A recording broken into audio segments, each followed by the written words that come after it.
Good evening, everyone. I was just giving us some time for everybody to get into the room and get started. I know people are turning on their videos, so I just want to welcome everybody. Thank you for taking the time on a very busy news day to be with us. My name is Mariam Pira. I am the local coordinator of the Wheel Group here in Chicago. I'm joined by some of my colleagues, Darius, as well as some folks from Commonweal Magazine. We have Gabriella and Milton joining us from Commonweal. And then, of course, our esteemed partners at the Bernadine Center, Peter and Dr. Steve Millies. I should say Dr. Steve Millies. He's officially our speaker for the evening. We're very excited to welcome him back. I haven't seen his face in a little while, so it's good to have him on board for today's discussion on the big event of the day, which is the inauguration of President Joe Biden. Just a couple of housekeeping things before we get started, and I hand off to Steve. If you wouldn't mind keeping your mic muted just while the initial program is going on. We are dedicating quite a bit of time today to discussion because we want to hear from all of you and have this be a space to share. But just while others are speaking, if you wouldn't mind keeping your mic muted so we don't get echoes or feedback, that would be appreciated. And then if you're able, please turn on your video when it is your time to share. If you raise your hand, one of our moderators will flag it, or feel free to just post in the chat and share along the way. And with that, I will hand over to Steve. I should probably unmute myself. Thank you, Mariam. And thanks always to our good friends at the Wheel, who we are so happy here at the Bernadine Center at CTU to have a chance to collaborate with some of our favorite people around Chicago. And though I have to note too, I see some of my favorite people around Chicago have joined us here tonight too, from far and from wide. We were joking a little bit before we came on here about it being such a full day, as Mariam observed when we started. My presentation here has been slip sliding all over the place as the day has gone on, and I was not joking that I finished it about 8 minutes before I came on here. But that's the way that the world we live in today works. I think I will say that I'm probably not alone so far as I'm in perhaps a slightly different frame of mind and better mood right now than I was when I woke up this morning or for the last 1,460 mornings.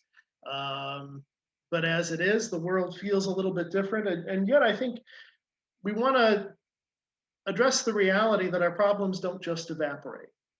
Presidential leadership matters. Presidents set the tone. A competent government that wants to govern the whole country matters. But we are still only 2 weeks past violent insurrection at the US Capitol, something I certainly never thought I'd live long enough to see. I certainly never thought I'd live long enough to hear a president take office by celebrating how democracy had prevailed. And yet here we are. And so I've been asked to talk about inauguration in the light of insurrection. A title so good that I can't quite figure out how to say it. But it's nice parallelism. It works really well. And I'm gonna share my screen here. If I can get this figured out. Oh, just bear with me for a second if you don't mind. Everybody's learned how to deal with these little problems now that we're all doing things on Zoom. Everybody except me, who hosts a lot of Zoom things. All right, let's start this way. All right, everybody can see that? And let's let Vanessa White into the room before I get started. We don't start without Vanessa White. Peter, you got that? All right. All right, so I want to begin with this idea that we've been talking about for the last 2 or 3 months as we've been waiting for the president to do the normal, the former president to do the normal thing and concede and participate in a presidential transition. I want to talk about this idea of the peaceful transfer of power. I want to tell you, out of a sense of fairness, that you should know you've invited a political scientist to speak here, and I'm going to, particularly a political theorist, and I'm going to commit a little bit of light political theory along the way as we go here. But I want to begin by telling you that for 15 years, teaching American government in the University of South Carolina system, I always stressed how the peaceful transfer of power is something that we shouldn't take for granted.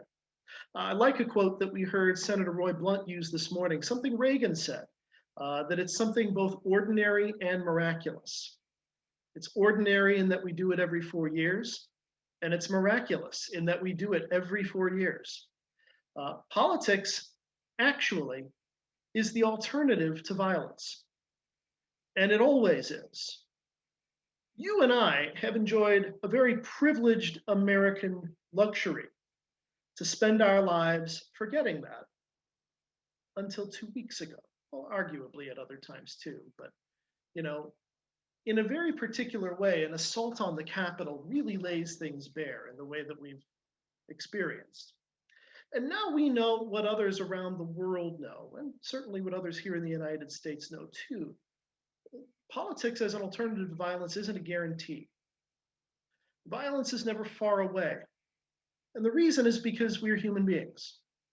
We have interests and we have strong feelings. And that's why, after the wars of religion on the European continent and in England, they worked so hard to create political and institutional barriers, constitutional government that we have today, to try to give us ways to resolve conflicts together as a community without violence. So, what happened? It wasn't just stop the steal. And it wasn't QAnon and pizza places and all the other wild conspiracy theories. In fact, the efforts to unwind our political institutions didn't succeed overnight. We've been unraveling our sense of the legitimacy of our political system in many ways for a very long time. That's where I want to begin, just quickly talking about this idea of legitimacy. And here's where I'm going to commit a little light political theory. I'm going to inflict Max Weber on you.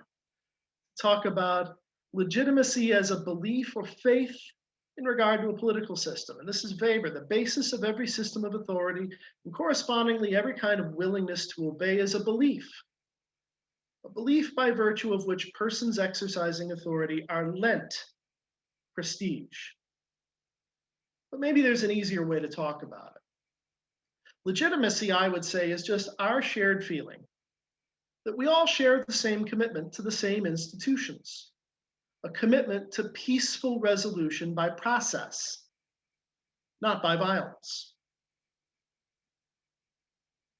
It's not just necessary for me to believe this, by the way, and I think that's a really important point. This is a trust exercise. I also have to believe that you believe it before I risk not resorting to violence myself. We live on this trust, on this very shaky ground of all thinking we believe the same thing. Many things have undermined the legitimacy, or our sense of the legitimacy, of our institutions. Police violence undermines the legitimacy of government in a really dangerous way. When the enforcers of the law, when the agents of the state don't treat citizens fairly, when those are also people who have the power lawfully to hurt us, our shared feeling suffers. I used to ask students in American government, what's the symbol of a police officer's authority? It's not the badge, it's the gun. Because in a lot of circumstances, they can receive a nice medal for using it against citizens. That's what government power means. That's what it means, too, to take seriously the idea of a public trust, to exercise violence for the public interest, not against particular citizens. When we're tempted by police violence or by systemic racism to believe the system is corrupt, our shared feeling suffers. So in many ways, I want to say, and I don't want to go through all of them, but I want to highlight the important ones. We've been living through a crisis of legitimacy, and we need to be attentive to it. But you asked me here today to talk about the particular Catholic contribution to this crisis. And I want to tell you that it goes deeper than recent history. It goes deeper than the Trump administration. It goes deeper than the religious liberty crusade of the Obama administration. This published symposium in First Things that appeared in November of 1996 is something I really want to highlight. I've been tweeting a little bit about how surprised I am that I seem to be the only person who remembers this. This was a published symposium on judicial activism, a symposium actually praising democracy from a Catholic point of view. But ultimately, what they were really after was this. Symposium addresses many similarly troubling judicial actions that add up to an entrenched pattern of government by judges that's nothing less than the usurpation of politics. The question here explored, in full awareness of its far-reaching consequences, is whether we, Catholics, have reached or are reaching the point where conscientious citizens can no longer give moral assent to the existing regime. When they question whether they can give assent, believe them. That's 25 years ago. I should say, too, this crowd has moved on from judicial activism as the problem now that they have judges who agree with them about the issues they're concerned about. But they still believe the same things. These people are still here. Catholics in the United States have been questioning the legitimacy of the American state because of abortion for a long time. In Good Intentions, a book I wrote a couple of years ago about Trump and Catholic voters, I chronicled the rise of just war arguments in the 1980s to justify violence against abortion clinics.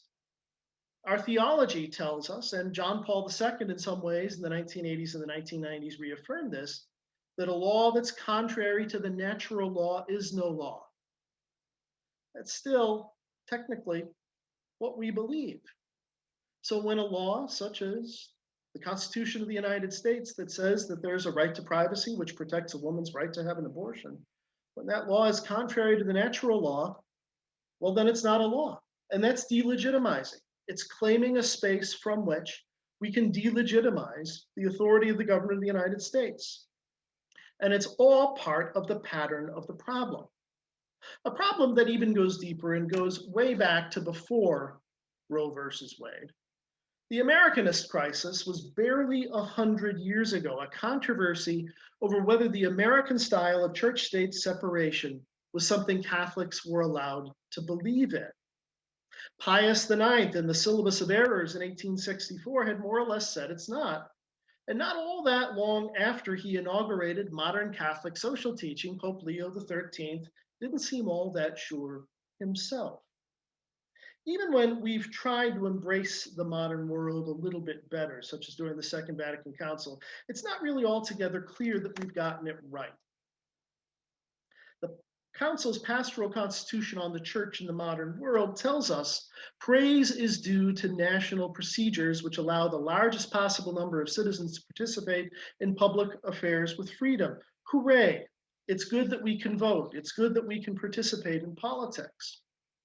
But this endorsement of participation quickly in the 1970s found the US bishops interpreting it as though they should behave like lobbyists or a pressure group, mobilizing their voters like Greenpeace or the National Rifle Association in order to get a particular outcome. The result has been a political program that got created for Catholics. Preeminent issues get identified. And we, Catholics in the pews, are not invited to do all that much thinking for ourselves about what our faith means for our citizenship. The result, I think, is a public Catholicism that doesn't disturb us. Markets and capitalism are good. Racism may be an optional problem to worry about. Abortion is always bad. Our prejudices, partisan and otherwise, go undisturbed. And I don't need to stay here at the level of 500 years of the history of anti-modernism. I can come down to the parish level. I don't know whether you saw this in the Chicago Tribune on the front page on Sunday. I think this is extraordinary. And I should say, in a spirit of full disclosure, I've known Father Bill Corcoran since I was 15 years old. He said our wedding mass. I was both shocked and not shocked that he did this. It's extraordinary that he points the finger at himself. I too want to engage in finger pointing and to point to myself and accept personal responsibility for what happened in the Capitol. And he goes on to name the many times he failed to speak about Trump's ugly behavior, when he talked about grabbing women, when he mocked a disabled reporter. He talked about the German Catholic Church's failure. As President Trump has lied about so many things, I have never spoken out. And we should wonder why he didn't. I can tell you, he's one of the good guys. He's a pastor you want. We should wonder why he didn't. We should wonder what it is in our church that says not to, that makes it discouraging, that literally makes it front page news when the pastor of a suburban church does something like this. Because finally, when confronted with the pastoral failure that he accused himself of, when Father Corcoran accused himself of, about 30 parishioners got up and walked out of Mass. Literally left the Eucharist behind from a desire not to hear what was being said. Finally, their prejudices and their commitments are challenged. Something you think might be wrong from the perspective of the church, and we should be telling you this. And it's disorienting. People don't know what to do when that happens. And that's the problem. I've been talking here from a 35,000-foot high view of 500 years of history and theology, because the problem is deep. But the problem also is very present and very near. And we need to think about both of these things together. There's a theological failure here all around us. It's a 500-year failure to deal with what an educated, literate laity means and how the church needs to be in dialogue with us about the world, a dialogue that goes both ways and really goes both ways. But it's also a 500-year theological failure to deal with what a constitutional republic under the rule of law means and how we are going to navigate fundamental disagreements when our institutions of government permit us to disagree. Simply delegitimizing those institutions because we believe something different, we can see now is playing with fire. But there's also a personal failure here. And it's a personal failure here for all of us. We need to want a church that challenges us to confront the injustices and the threats to peace all around us, and still to share the community with the people we're sure are dead wrong. We don't forgive automatically. We believe in accountability. Wounds have to be acknowledged. Sins have to be atoned for. But we have to be agents of reconciliation. This is what Joe Biden said today in the inaugural address. We're a country for everyone. It's why he cited, to my indescribable delight, Book 19 of St. Augustine's City of God today. A people is united by the love of a common object. We have to love the same thing together. We have to love the same community. And that means being committed to trying to love each other. The alternative is the opposite of community. It's the opposite of politics. The alternative is what we saw 2 weeks ago. The alternative is violence. Building the community, building legitimacy is always the preeminent political issue, no matter what others might suggest. Gaudium et Spes tells us so. It tells us that we are meant to be a leaven and a light to strengthen the seams of human society. Beautiful language. This was always the calling of Catholics in politics. We forgot that for a while. We've forgotten it for several decades. And on the screen in front of me, you can see we've had a lot of help. But it's not their fault. It's a 500-year theological failure, and it's a personal failure. It's my failure. It's your failure, as much as it's Father Corcoran's failure. We all need to remember that. And then we need to get to work. That's what I've got. What have you got?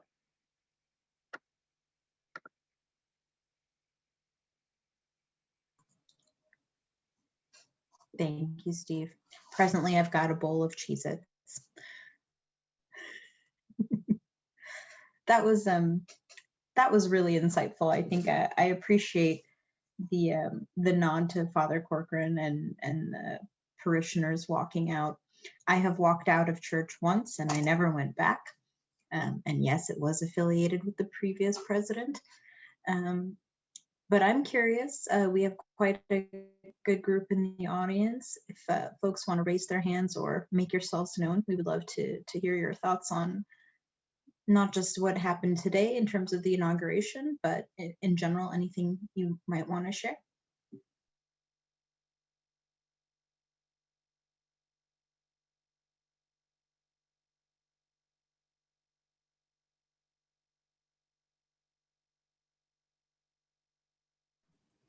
Mariam, I wanted to bring everyone's attention to the chat. Darius has shared the entire article from the Tribune, and I found a follow-up story that Father Bill will be contacting those who contact him via phone, email. So that's WBBM Radio and the Tribune links. I'll add, I got an email from him about a half hour before we got together here. He's gotten 900 phone calls. Most positive, though not all. Yeah, this is Mark Newhagen. I work at a parish in the city of Chicago. Steve, there were two things that came to my mind during your presentation. Working on the individual level, in your view, how can we work to solve this legitimacy crisis? You were saying that you said, like, for example, police violence delegitimizes the government for some people. But when I think about that, I feel like it doesn't delegitimize it for everyone. Like, you gave two different models for what causes delegitimization for people, right? So, like, on one end, I feel like my uncle, it would be more delegitimized because of the abortion issue, but for other people, it might be for the police violence.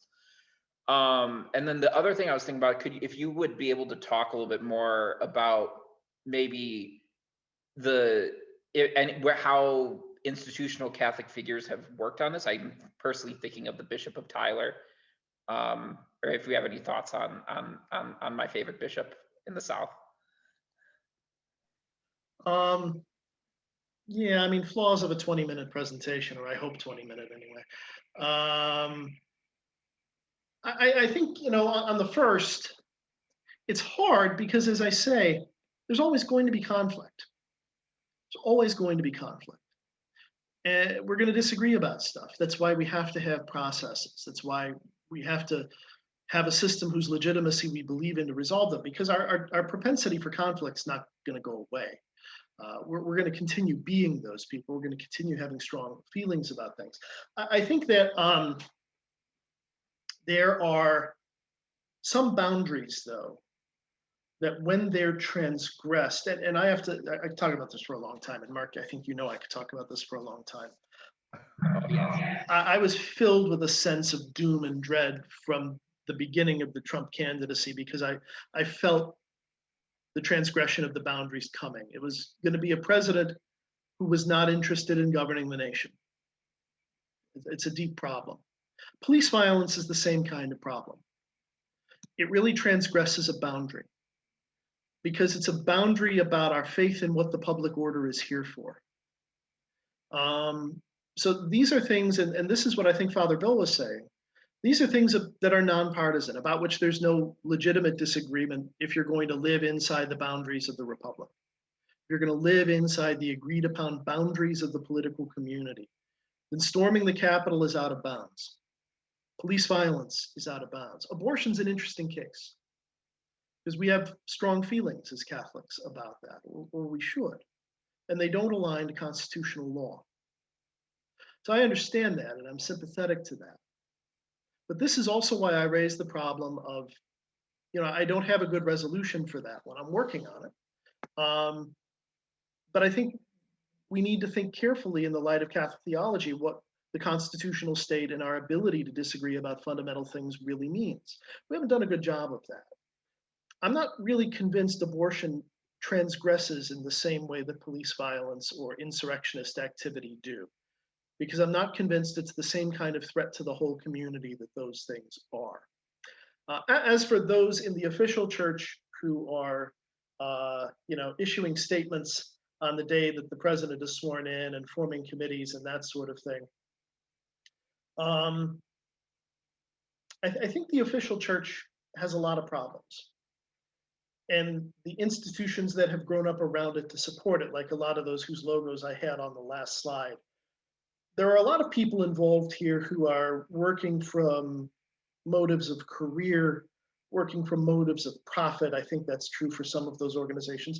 For some, it's very deeply held. They really feel this way, and that's all part of what we have to deal with here. But I think in a larger sense, I'd go back to what I was saying about the importance of an educated and literate lay Catholic.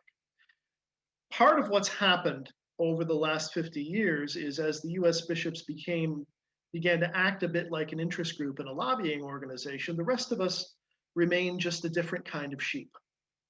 Not so much the sheep led by pastors before, but now the kinds of voters led by lobbyists. The effect has been to continue to magnify the importance of the organization and the institution, to the detriment of those of us who are sitting in the pews, to the disempowerment of those of us who are sitting in the pews. So I think I would say on some level, if I gave short shrift to the official church and what I talked about, it was a little bit on purpose. I think we're at a moment now where it could not be clearer that you and I and everybody like us, and I don't exclude people who have gone into consecrated life. I don't exclude those who have taken orders. All of us, members of the baptized community, are now accountable for figuring out how to live in this reconciled community together with one another and love the same object together. I think everybody's involved. And so I don't want to worry that much about the Bishop of Tyler. He's just one guy. I want to worry about the people of Tyler, and I want to try to get through to them.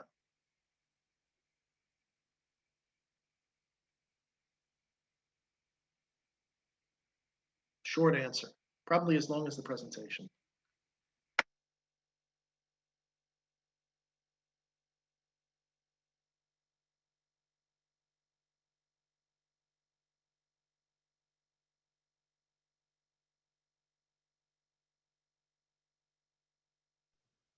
Other folks, questions for Steve, or even just to share your thoughts?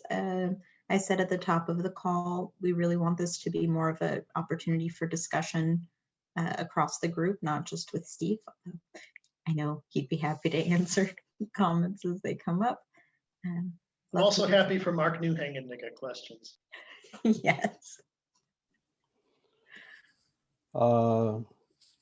Take everyone's pulse. How is everyone's relief today that nothing untoward happened throughout the inauguration and the swearing in ceremony? So much.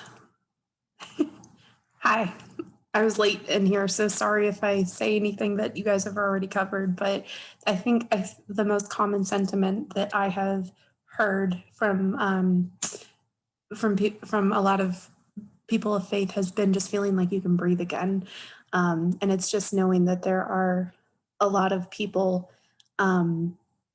just knowing like how many marginalized communities have been suffering these past 4 years so much and just been so much under threat. And just knowing like refugees are going to be able to come into the United States again, like that just makes me so happy. So, and also understanding that it's not just a quick answer. It's not just a knee-jerk type of thing. It's a nuanced type of thing. There's a lot of moving parts to it. And there's a lot that we're really going to have to listen to each other, and we're really going to have to stand firm on not letting the sort of Republicanist or the sort of Catholicism equals Republicanism that has permeated so much of the bishops' conference be the defining narrative. I think we're going to have to be strong on that too.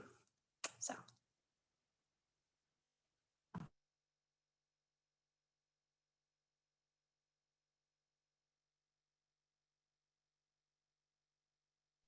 Thanks for that, Mary. It's good to see you.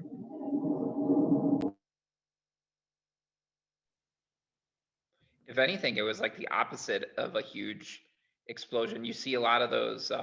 I've been working all day and on Twitter all day. Just don't tell the bishop.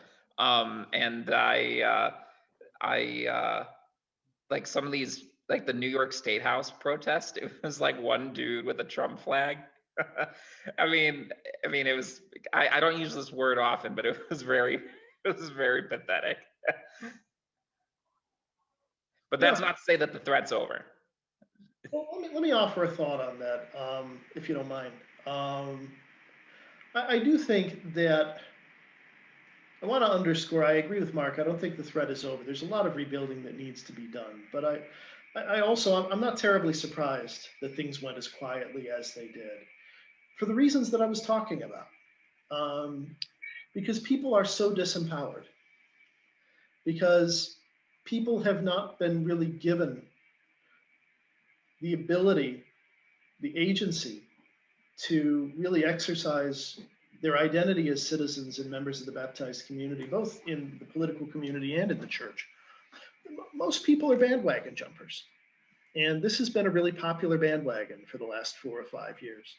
It's going to be really important to identify and round up and prosecute the people who led what happened 2 weeks ago.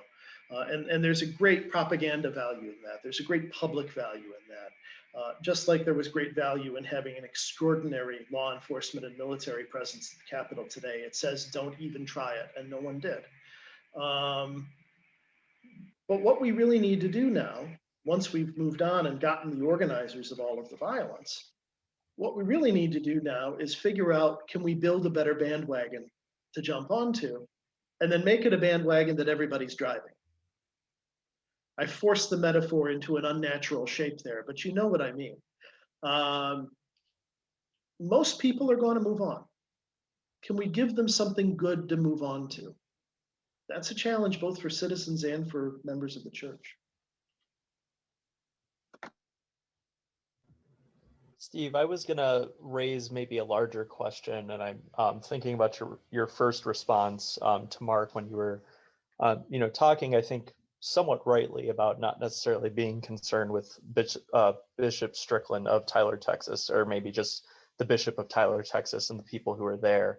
But one of the things that I'm kind of weighing on is taking the, quasi-optimism of today and using it to not just go back to the status quo of having a polite face and a good man in the White House, but actually creating lasting change and the complexities that that's going to be. Because I'm not even just thinking of, our brothers and sisters who, may have supported Trump or, being involved in some of these deeper conspiracy theories that's represented by QAnon and other groups like that. But just even people who say, hey, the status quo wasn't that great for me before Trump. It hasn't been great for me my entire life. I can't just, be opposed to Trump. I need to really think about what is actually going to be good for me as a person. And, frankly, without trying to ruin the optimism, putting someone like Biden in the White House just isn't good enough. It's a potentially good step, but it's not going to be it shouldn't be the limit for our work and the limit for how we conduct ourselves as Catholics or persons of faith in public life. I want to take just one part of that answer out of your vocabulary, if you'll let me. And it's the phrase lasting change. Wasn't constitutional government supposed to be lasting change? And yet here we are. You know, historians will tell you that an event that happened 70 years or more ago is something we have to repeat. If anyone more remote to us than our grandparents experienced it, then we're going to need to experience it again, because there is no lasting change. It's also the reason, I think, too, why in a Catholic, in a spiritual light, we talk about ongoing conversion. Because even in my own life, change is only as long as I stick with it, right? I can get up early and I can eat my Wheaties and I can, go run a mile or whatever it is I'm going to do, but I'm only going to do it every day I do it. It's lasting change is momentary. It lasts now. And the urgency of now is always what's in front of us. I'm very wary of, because this is what's so wrong with the church's political approach. The idea, if we just overturn Roe, then it's over. All our problems are solved. Let's move on. As though that was going to end the abortion argument, as though that was going to solve every other problem. One of the things we learn from politics, and I've been talking about this a lot in the last year, is it's great to get things wrong, because the next election is a chance to get it right. Because every election can be undone. You're living through it right now. That is the optimism of the moment, and it's good for today until the next election, when we have to do it all over again. We have to keep living change. Change doesn't last, it lives. And that's our responsibility, both as citizens and as members of the church. And I really want to say to you, this is the main theme always with me. If there's anything that characterizes my work, it's that ecclesiology is political, politics is ecclesiology. As a member of the church, I'm a citizen. As a citizen, I'm a member of the church. They're the same damn thing. It's living in a community. It's thinking about relationships. And it's trying to pursue justice and peace in both contexts. Trying to do right by the people around us. Not to get it right once and for all, to get it right for now. And then when I get it wrong, to reconcile and try better next time. I hope you guys don't mind if I say something again. I think that there's a really important thing that to kind of bounce off what Anthony was saying as well. When it comes to not going back to the status quo, the thing that really has stood out to me, and I saw this in commentary on a lot of reactions to the insurrection at the Capitol, in the media, people were there were so many, including with myself, my initial expression was one of shock. But the fact is, Black Catholics and Black people have been warning of a far-right insurrection for a very long time. And we can't ignore the fact of the insidious silence that has been something, and just the lack of taking that seriously.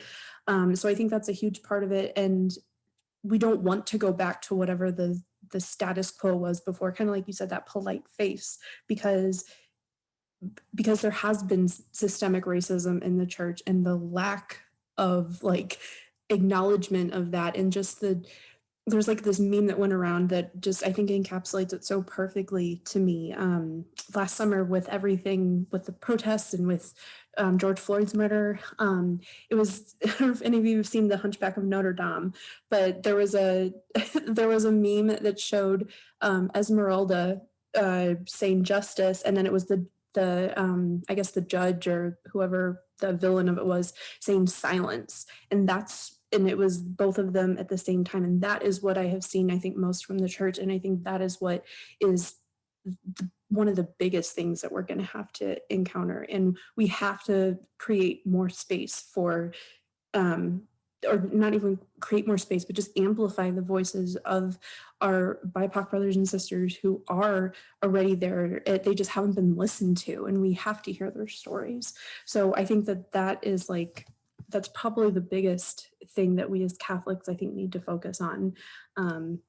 because this is not anything new. And like people would keep, I remember hearing again the line of thought, this, this isn't who we are. And it's like, I think it was Amber Ruffin who writes for the Seth Meyers show. It's like, yes, this is exactly who we are as Americans. Like we did, like our country was literally founded upon the notion of white supremacy. Like it's not that those ideals aren't there and aren't good, but they weren't designed in mind to be inclusive. So so this is a really great opportunity for the status quo, or for what was the status quo, to maybe it's the opportunity to address it at its root and to really rebuild something that does reflect the ideals. I just think that that's really important to acknowledge when it comes to all this. And sorry if I rambled or anything, but I don't know. Those are just some of my thoughts on it. So. Thanks, Mary. That was really insightful. Please, folks, respond. I know we're getting some action in the chat. Please do feel free to use that and share thoughts with each other. Also, props on the Hunchback of Notre Dame reference, Mary.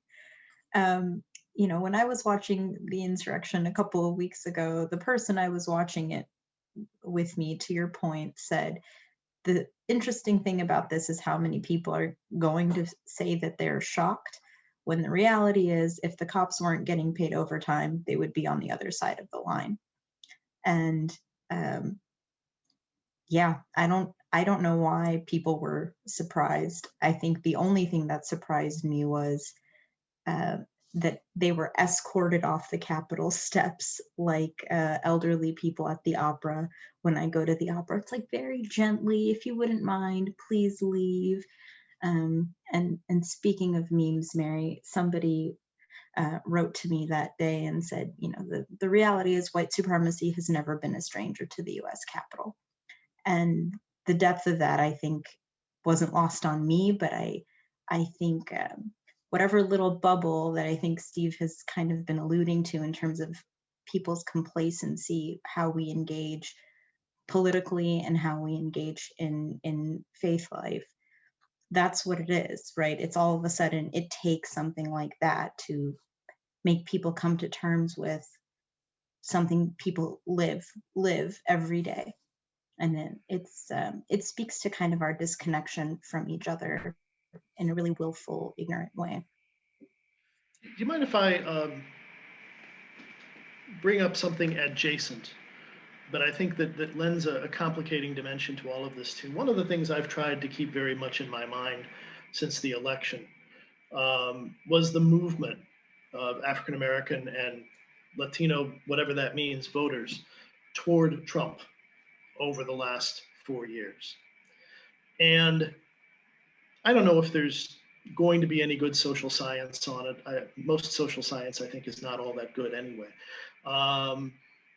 But I think I want to challenge a little bit. Thanks, Mark. I want to challenge a little bit, for lack of a better way to put it, whiteness. Because I think we know that whiteness in every context is the comfort of the people who've made it and don't have to worry. It's not about skin color, right? It's about, I don't have to worry, you do. And I think that we want to detect that in all of the places where it turns up. And that I think that happens at the ballot box. But I think it certainly also happens in the pews of our churches. That we have this challenge of not wanting our churches to be prophetic places. That Father runs a nice communion and funerals business. And as long as he doesn't disturb me too much, we're all going to have a nice thing going here. Don't afflict my comfort, right? That seems to me like that's the core of the problem. And even more corrosively, I would suggest we really have to confront the role that capitalism plays in all of this, not just because Father follows the checks, because Father's got to worry about the roof and the boiler and everything else. But it's finally capitalism that's corrosively corrupting of people who come out of immigrant backgrounds, who come out of lower to middle class circumstances, make it in America, and then, like everybody else, feel as though it's their God-given right to afflict the people who are beneath them. I think the problem is a kaleidoscope with a lot of depth and a lot of dimension. But I think also our church is an unusual and telling barometer of what that problem really is. Thanks, Steve. Just not to interrupt you all, please keep your good questions going. Edwina had a great question in the chat, and I just didn't want it to get lost. Thank you, Gabriella. Her question is it realistic that the Catholic Church can be an American, ethical, peaceful bandwagon, considering our history of male-only and opaque governance? Question presented with respect. I always appreciate Edwina's questions. I don't believe in lasting change. Not for me, and not for institutions, and not for communities. So no, it's not realistic, but we have to work on it. It's not realistic, and we have to do it. That's what all of politics is, and that's what the church is too, by the way. It's not realistic, and I have to do it today. I have to live in that belief that Weber talked about. And I have to believe that you believe it too. And together, if we believe it, we can defy realism and float above the surface of the earth for a little while until we remember that we're not supposed to defy gravity. And then we'll just have to do it again. No, the church has historical problems. The church is a historical community, at least the visible church is. And so it's going to only be as good as we, the people who are in it. We have to work on being the people we want to be in the church and in the larger American community with. So retain that skepticism, but also with me, be a fool and try anyway.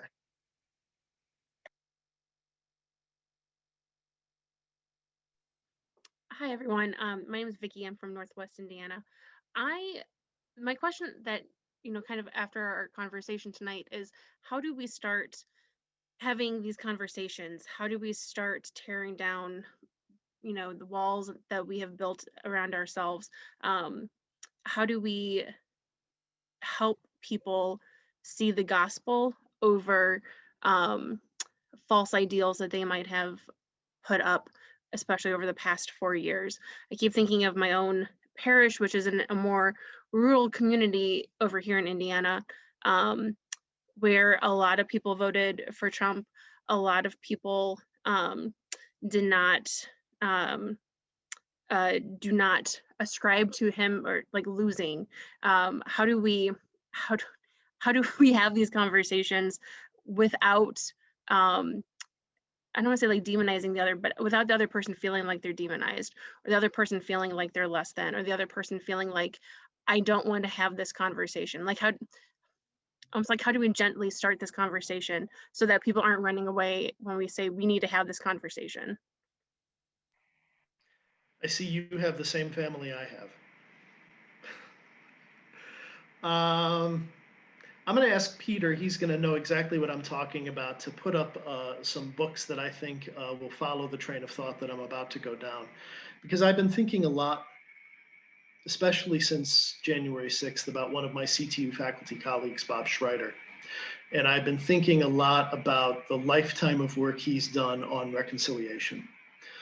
He has gone to trouble spots all around the globe for many years. I think he's been a part of 300 reconciliation processes, if I'm remembering correctly. And he's written a good bit about it too. And I was riffing off of him in my presentation. This is where I'd begin. I'd begin by understanding all of this as a necessary work of reconciliation. And we are uniquely well equipped to do that. There's Peter. Yeah, Peter took Bob's class on reconciliation and peacemaking. So Peter's got the bibliography. We're uniquely well equipped to do this. And reconciliation is not simple. What Bob would say is that when terrible things have happened, as they do, when terrible things have happened, the whole community has to acknowledge what's happened together, and that we can only reestablish the trust that is the community once we've done that, and then live into the new reality of what we have been transformed into by what has happened together. There has to be a frank acknowledgement. There has to be accountability. We have to deal with what happened, all of us. And that means the people who were wrong have to say they were wrong. They have to get there. How do we get them there? That's really the question you're asking. There's no roadmap. It's not simple because it's person to person. But what I think is, and what I've also heard Bob talk about, is that we have to try to practice a hermeneutic of generosity. We have to try to start from the beginning when we hear people. We have to try to start from the fact that they don't think they're wrong. They think they're right. They might be terribly wrong, but they thought they were right. And we can only imagine our way into a conversation with them that leads to reconciliation once we start from there. There are no more evil people than I am. I'm sure of that. Now, I haven't done the things that a lot of other people have done, so I could stand on my moral high ground, and I will. But the reality is we're all caught in this web of sinfulness. We're also caught in this community together that's been wounded in the way that it's been wounded. We've got to negotiate between those two poles. And the Catholic understanding of reconciliation is as good as anything I have found to try to explain to us how we have to try to do it person to person with honesty, with care for one another. What Bob finally says in his book on one of his main books on reconciliation, what Bob finally says is that reconciliation comes from God. It's grace. It's a gift.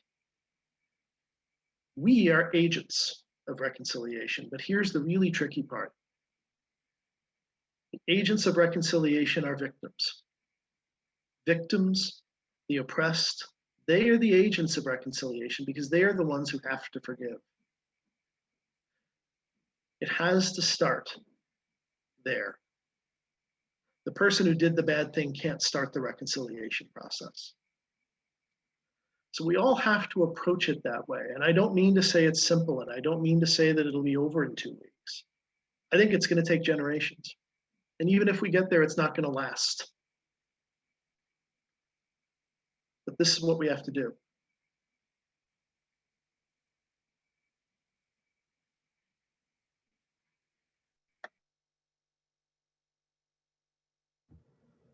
This is Rodrigo from Marinol here in New York. I had a good conversation with my sister the other day, and she told me that she didn't vote. The president today, I think, mentioned his grandmother saying she taught him to remember putting himself in the position, in the shoes of someone else. And I thought of my sister, and I don't know if I would agree with her still after hearing President speaking today, because being passive in a context that requires someone's voice, someone's vote to be active, I don't know what to do with being passive, being an observant. So it challenged me. I respect my sister. I love her, but I thought, you know, why why be quiet now when the vote of a woman is super needed? And so, any thoughts on that, Steve? Thank you. Yeah, I mean, I share your puzzlement at it. I don't think I'd want to begin any other way except to say you're not wrong. But I think I would say too that, you know, when I think about the people I know who either sit the process out even at this point, or even the people who are still in the tank with, when you said the president said today, I actually cringed a little bit. I'm still not used to it. when I think about people who are still in the tank with the former president, I have to try to remind myself of what I was talking about, this cultivated passivity that we live with, this way that people have been taught not to feel their own agency, because we have taken so much out of public education, because we've taken so much out of our communities and our public life, because we've let so much go in the name of other things. One of the things I've been waiting for the New York Times op-ed that calls for a Sputnik moment for civics and humanities education, because that's what we need, in addition to the other things I've been talking about. But I think finally, when I think of people who sit the process out and people who are still in the tank with the former president, I see people who are in a pain they can't express, that they don't know how, because they maybe don't even know that they're in pain. But I know they're not really living their full potential as human beings. And so I try to begin from there. Don't you want more? Isn't there more? Isn't there a better way to live as a part of this community with the other people around you? Don't you know, when you cling to the world the way it used to be, when you cling to the 1950s Make America Great Again white past, don't you know that's already gone, and it grows more inescapably gone every day? And don't you want your children to live in a world that's been built out of what really exists to be better for them? That's, I think, the hermeneutic of generosity at work. You know, she doesn't think she's wrong, she just can't see another way. And you're not going to shake somebody out of that all at once. I've tried. You just have to bear witness as well as you can, again and again and again and again. That's about all I got. It's the right question, though. And like Vicky's question, these are only partial answers. I don't have more than I'm giving you, and it's not enough. Well, one of the things, oh, sorry, go ahead, Michael. I was just wondering if I could jump in with a sort of simple but deep solution in a way. I think what many of the remarks have been so far about how do we start a conversation with people about their views on politics, and people not knowing their own mind, or people not having a sense of their own agency. How can we approach this? And I would speak to the issue of how, in the sense of starting a conversation with whichever person is in front of us right then, and focusing on asking them what they think, which tends to convey respect to them because you care about their opinion and really listening to what they think. But it also causes them to think, what do I think? You know, someone might not know what they think, or they might be in pain and not know that they're in pain. I think a lot of us, when we haven't been asked a lot in our lifetimes or in our upbringing, if we haven't been asked what we think or what we feel, maybe not being asked is because we weren't an important member of that community. But for you as an individual facing, you know, someone else, to, if you ask them what they think, you're giving them a gift of your attention, of your interest. You're giving them an opportunity to respond, and responding to you, they'll learn more about themselves. And I think one of the problems that we encounter with passivity in the Catholic Church, and passivity and or confusion and anger and frustration with Trump followers, is that they themselves don't know what they think. And so they latch on to Trump, who's quite spontaneous in saying what he thinks, you know, and they sort of idealize a person like this who can be so spontaneous and so full of himself, you know. But we want these people that we meet, that we encounter in our parishes, in our schools, in our neighborhoods, to think more of themselves and to think more. And a simple way to get to that is to just be this person, this presence with them, spending time with them, being interested in what they think. And I think if we do this, we'll learn more about them and they'll learn more about themselves and put themselves into a place where they can be more politically active, because now they have more in their head about more understanding of what's going on and what they think and feel about what's going on. I want to give that a really hard endorse. I think that's dead on right. And it makes me think, you're making me think a little bit of why I approach this in the way that I do. And the answer is I cultivated this approach in 15 years of teaching South Carolina undergraduates. And it's marvelous to be able to have them come back week after week for a semester and get the trust from them that then allows you to probe a little bit more deeply and push a little harder.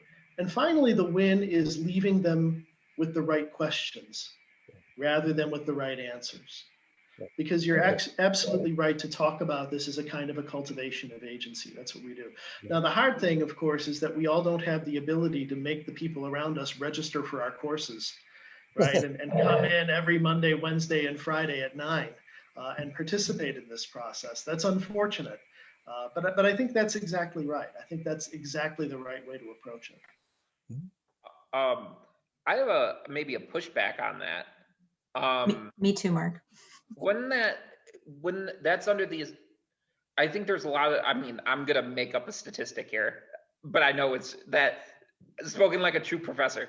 But I'm pretty sure that I've read that there are a good amount of Trump supporters, voters who are high information, high educated people, right? And so Steve's wagging his finger at me. That's never a good sign. But I feel like this is under the assumption that people, it's kind of the hillbilly elegy version of story of the Trump presidency, right? Steve, I want to hear you completely shut me down. Well, I will. I don't want to cut Mariam off, though. Thank you. No, I really appreciate that comment, Michael, because I feel like my former life is as a journalist. And so I think a lot about, what is it that would motivate somebody to get up and say, I'm going to fly to DC and storm the Capitol, right? What possibly could motivate you? And I think the thing I struggle with, and maybe I just need to work on the forgiveness part of my faith, is I'm so tired of giving these people energy. I'm so tired. Why do I have to go out of my way to help them along when there are people who are really hurting in these communities or on the border? And it just seems like, why do the mediocre white dudes get to monopolize all the flippant attention? I'm so exhausted of it. And I know that that's not a very gracious stance. I'm fully aware of it, but I'm just so tired. I'm just so tired of having to be worried about them. And, before we got on the call, we were talking about sort of the unsung hero of the election is Representative Jim Clyburn from South Carolina. And that's gone already, right? All we were talking about once the general election came out was, what are white people in Michigan and Ohio and Florida going to do? And that was it. And so it's sort of frustrating for me. I agree with you, Michael, in terms of you have to kind of build that bridge, right? There's no other way across this, but I'm exhausted of that conversation. So that's my pushback. Can I jump in and make a comment? Because hearing that, like, I'm the same way. I'm like, why don't you understand what I'm saying, or why don't you understand the gospel? People, like, come on. But I think everything that just has been happening within the context of everything else has been really interesting, because we just celebrated Martin Luther King Day on Monday, and I went back and I reread one of my favorite sermons of his, which is like the Christmas Eve sermon. And in it, like what you were talking about, I'm like, this is why we have to do it, because he talks about, he was talking about agape and talking about, loving others. And he's like, God says, love your enemies. He didn't say like your enemies, because if he said like your enemies, I couldn't do that. But he said, love your enemies. And love is, what did he say? Love is understanding, creative, redemptive goodwill towards all men. And it's tiring and it's annoying, but we have to, because they're our neighbors and we love them, and they're created in God's image and we love them, and we don't like them sometimes, and it can get really annoying, but we love them. And that's like the radical love. And he talks more about I can't like people who threaten my family. I can't like them, but I'm still going to show up and I'm still going to love them, even though it's difficult. I'm still going to be there. And it's kind of like like the kill them with kindness, which can be very reductive, but the more that I show up, the more that I radically love this person, the more I can understand them, the more I can enter into a space with them. And then hopefully they will reciprocate that love, and they will understand, oh, I need to, if I'm part of this relationship, I have to do something too. There's just this constant coming up. But no, it's tiring. It's very, very tiring and can get very annoying. So I completely agree with you on that. Let me just jump in as a mediocre white dude myself and say really quickly, as quickly as a mediocre white dude can say it. I think, I take the point, Mariam, about the mediocre white dude point, but on some level, that's a media narrative, right? That's what drives a lot of the conversation, and it's reciprocating that, the folks who are doing stuff to get attention, get media attention, the media gives it to them because it gets clicked and advertising and so forth. I think we need to step away from that.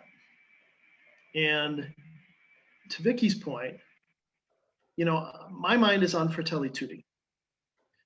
And we're not necessarily cold. We do need to have a global awareness of injustice. And we live in a global church, we live in a global world. That's all true. But it's the person on the side of the road that I'm walking down that I have to do this with.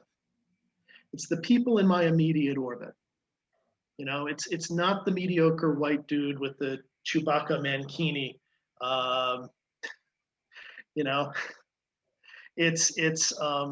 It is the people who are all right around me. My uncle, right? I mean, your uncle, or whomever. Yeah, I won't say that, but I have other relatives too. Really quickly on Mark, I would hold for, and I think the data bears out, there's a strong difference between high information voters and educated voters. There's a strong difference between educated voters and high information voters, and that's part of our problem. That's why I say we need a Sputnik moment for civics and humanities education, because I think we've got a lot of very well-educated people walking around the United States who don't understand what constitutional government is or why certain things are transgressions.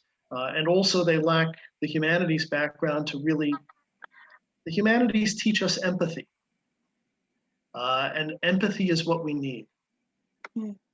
Steve, can I throw something in? This is Vanessa.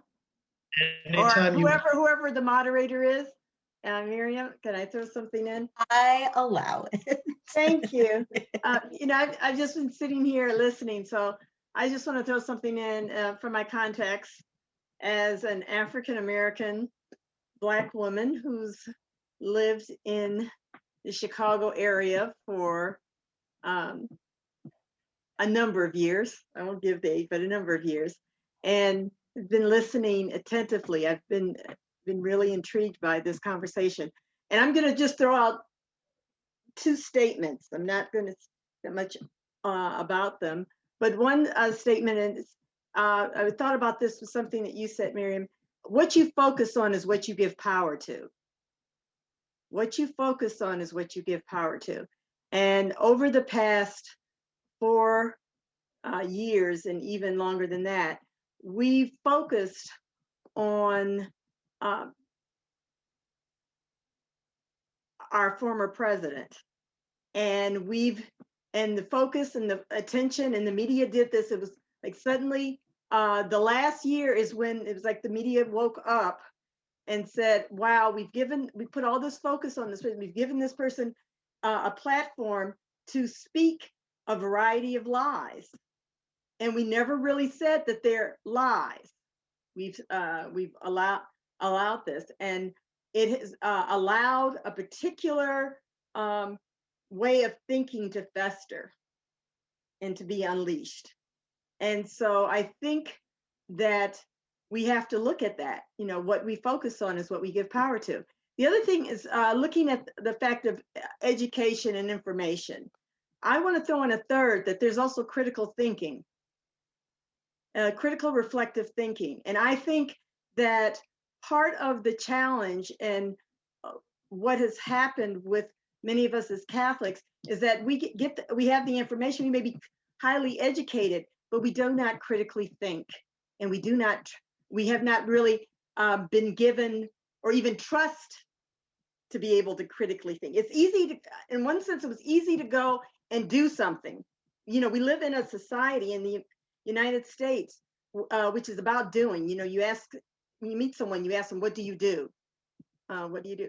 But we have not taken time to really reflect on what it is that we're doing.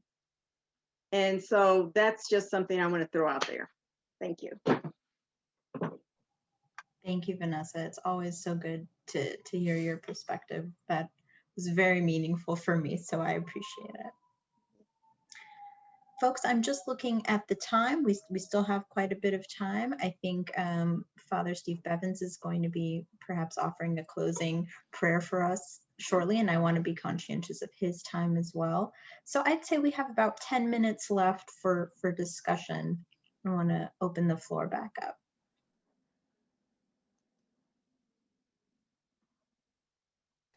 I wonder, can I say something?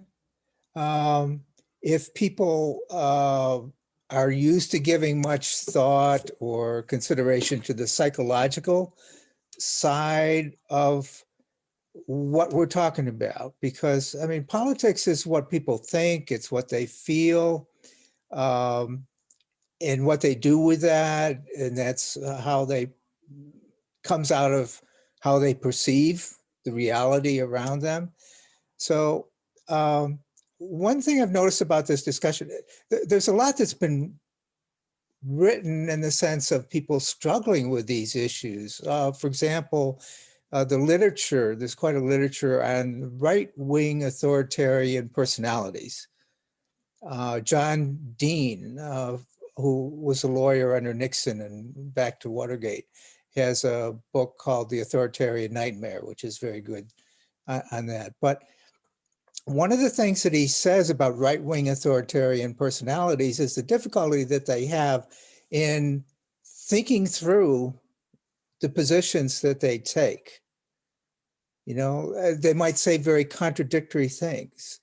They're for freedom, but not for other people's freedoms. You know, they are for rights for women, but they think women should stay at home, you know, and cook and do the laundry. And they're not sensitive to the logical nonsense of that.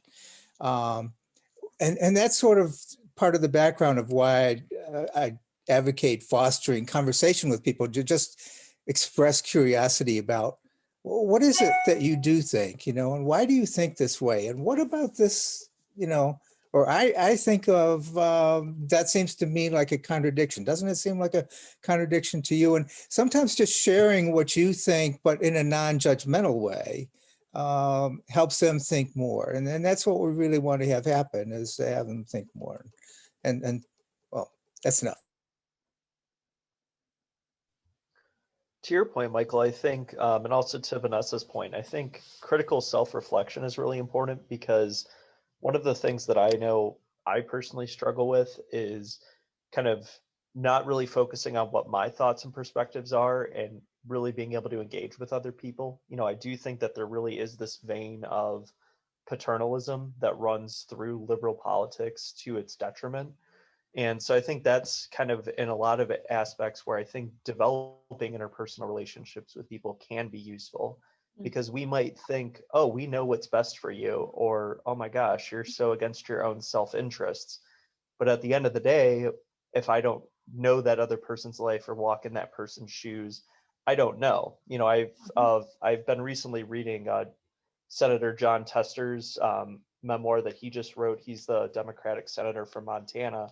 And one of the things he writes early on in the book, that at least why he thinks he's been so successful in a state that's largely voted Republican, is that he strongly believes that authenticity and groundwork as politicians is one of the best ways to help people really be vitalized in their local communities, to show them this is who I am, not the guy who flies in from Washington, D.C. when it's election season and tells you how much I miss home and tells you what I'm going to do for you. So I think that's something that I know is really, I would say really important, is we do need to be more critical of ourselves as much as we are the other people, or in this case, maybe the Trump voters, without seeing kind of our own problems and our own limits as well.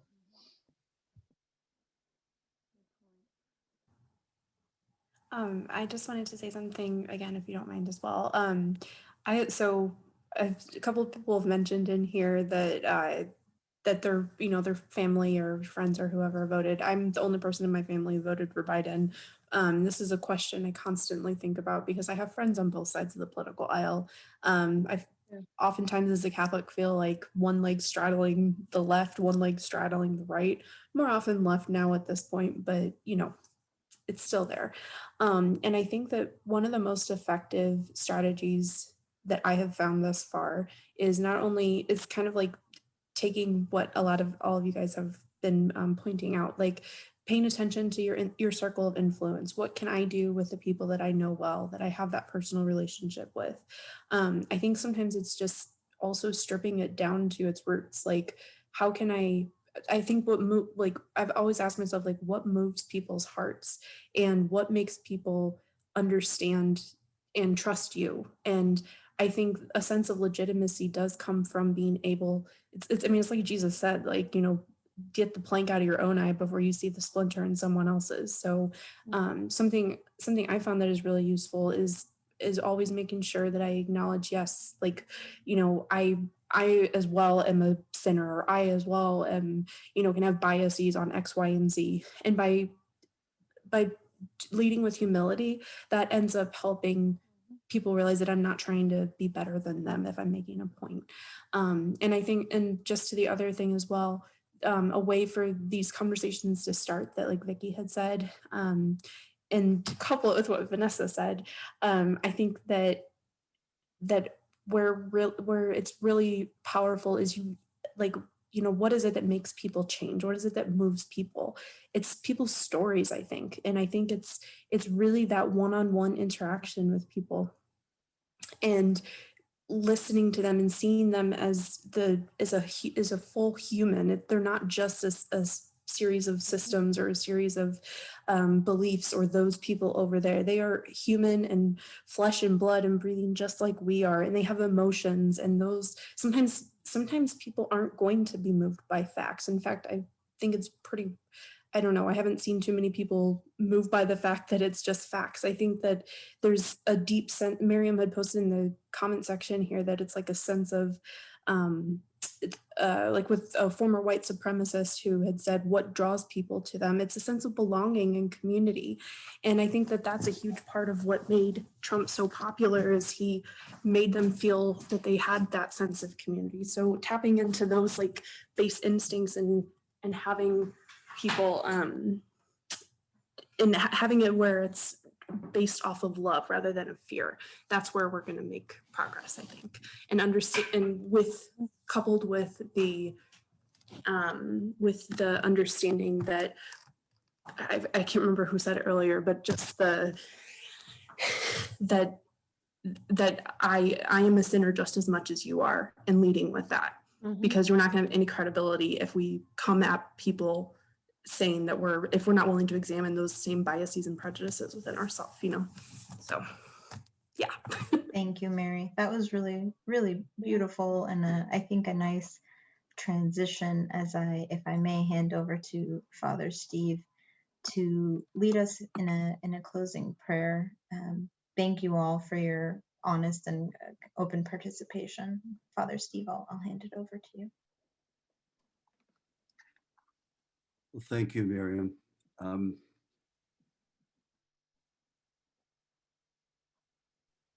When Peter asked me to say the final prayer, I looked over across my desk and there was my copy of Fratelli Tutti.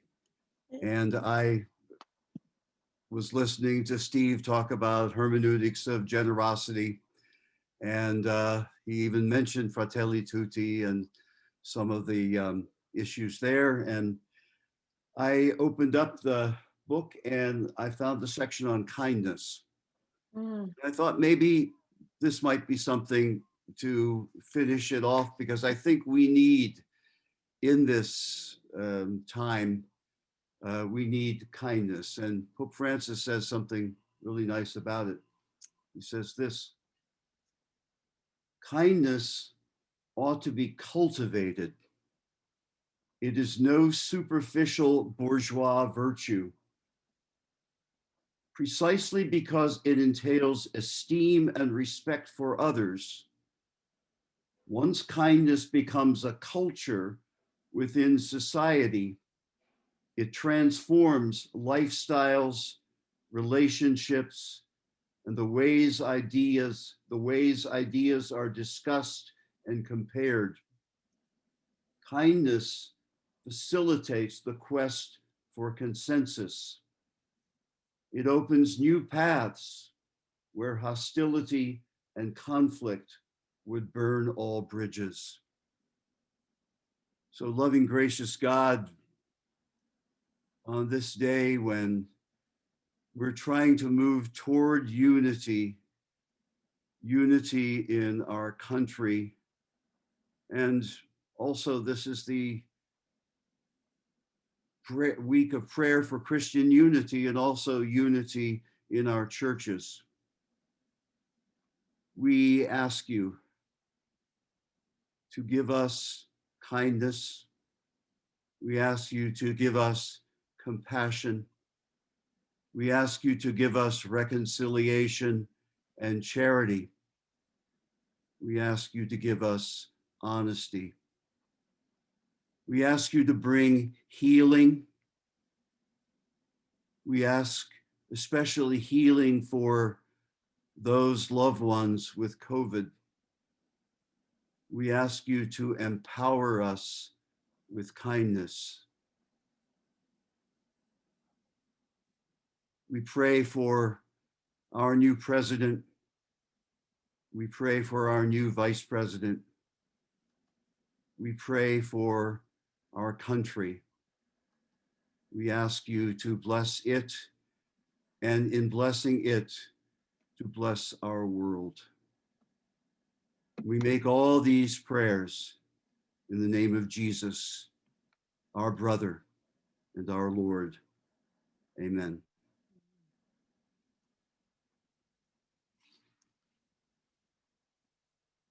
Thank you, Father Steve. We appreciate you being on the line and sending us off with those beautiful thoughts and intentions. Thank you, everyone, for participating in the word cloud, and Peter for that idea. I think that was a nice way to end today's call. Thank you particularly to Steve Millies for leading the discussion and putting together a PowerPoint. I'm always so impressed when people put together PowerPoints. And everyone for your very open and honest dialogue. It was lovely, and it's just really nice to get this kind of participation, and I hope this was a comfortable and necessary and safe space for everybody to share. Thank you all. God bless you. And we have some additional wheel programming coming up in the next few weeks, so we hope to see your lovely faces very soon. Thanks all.